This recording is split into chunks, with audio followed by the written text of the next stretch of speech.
माशाल्लाह वालेकुम सलाम। अकोट विधानसभा मतदार संघ का वंचित बहुजन आघाड़ी का उम्मीदवार के रूप में मैं आपके सामने खड़ा हूँ। इस प्रचार सभा के माध्यम से यहाँ मंच पर उपस्थित मेरे सभी पक्ष के सीनियर मान्यवर सैयद हाजी यावर अली साहब, मीर साहब, गाजी पटेल साहब, वहीद भाई, राणा साहब, हमारे पार्टी के जिला अध्यक्ष प्रमोद जी देड़वे साहब यहाँ से जा चुके अभी मिलिंद भाई विंगे साहब, सैयद यावर अली के साथ में अभी अपने मिर्जा साहब, सैयद फाजिल साहब और हाजी अब्दुल रशीद साहब।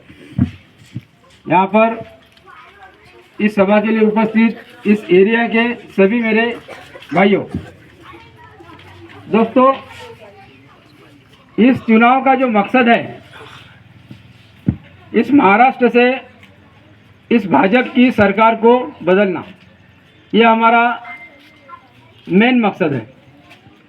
उसी के मद्देनज़र अकोट विधानसभा को अगर हम अपने नज़रिए से देखते हैं तो यहाँ भाजपा का प्रत्याशी और कांग्रेस का प्रत्याशी के साथ साथ में वंचित बहुजन आघाड़ी यहाँ पूरे जिले में भाजपा को फाइट दे रही। यहाँ की जो कांग्रेस है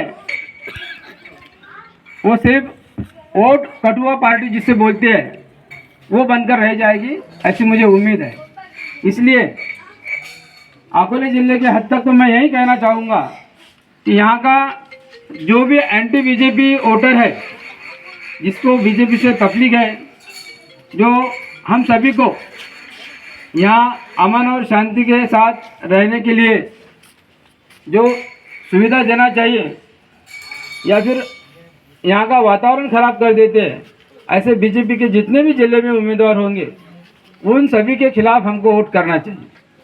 खास तौर पर अकोट मतदार संघ को इस जिले में एक अलग नज़रिए से देखा जाता है।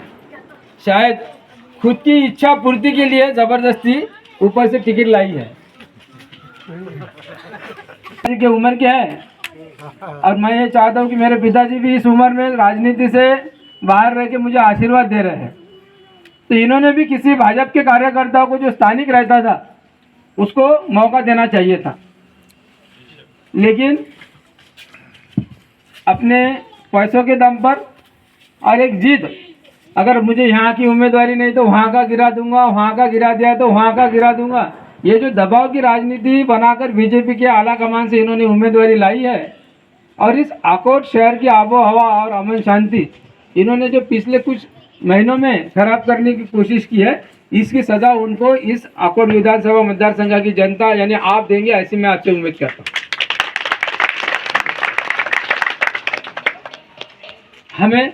हम पड़ोसी है, एक दूसरे के दुख में मुसीबत में काम आना हमारा फर्ज है।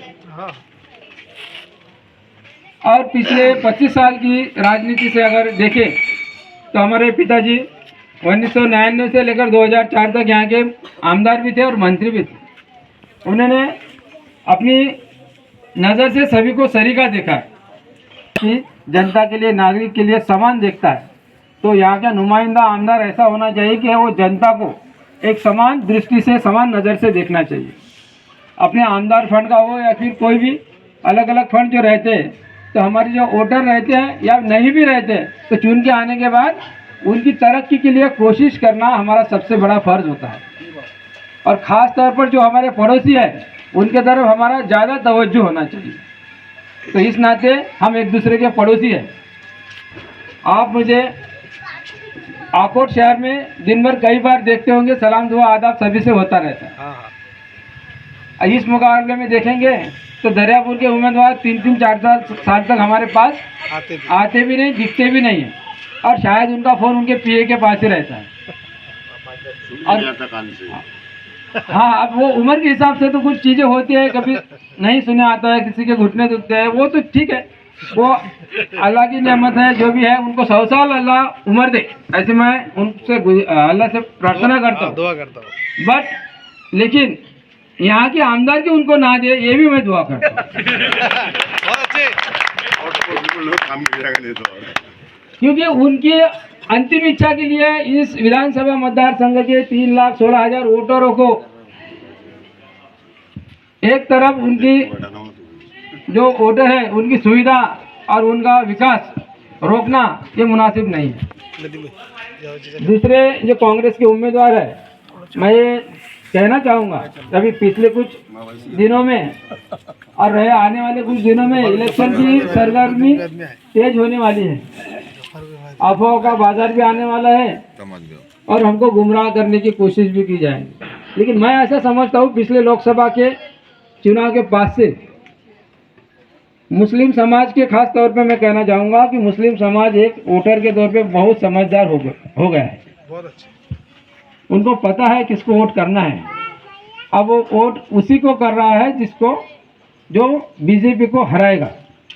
और अभी कुछ दिनों में अभी चल रहा है कि ये फाइट में है, ये पार्टी फाइट में, या वो पार्टी फाइट में। ये मसले चलते रहेंगे, चर्चा चलती रहेंगी।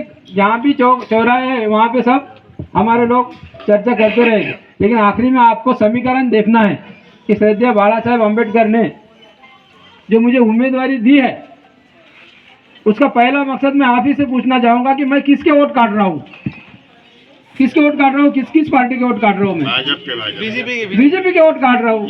तो एक पॉजिटिव एटीट्यूड, एक सकारात्मक, एक सही तरीके से मुझे बाला साहेब अम्बेडकर ने टिकट दी है कि हम उनको बीजेपी को गिराना है। जब ये खास मकसद आपके सामने दिख रहा है तो कांग्रेस बीजेपी को कैसे गिरा सकती हो, कांग्रेस वाले ने बताना चाहिए। कांग्रेस वाले के पास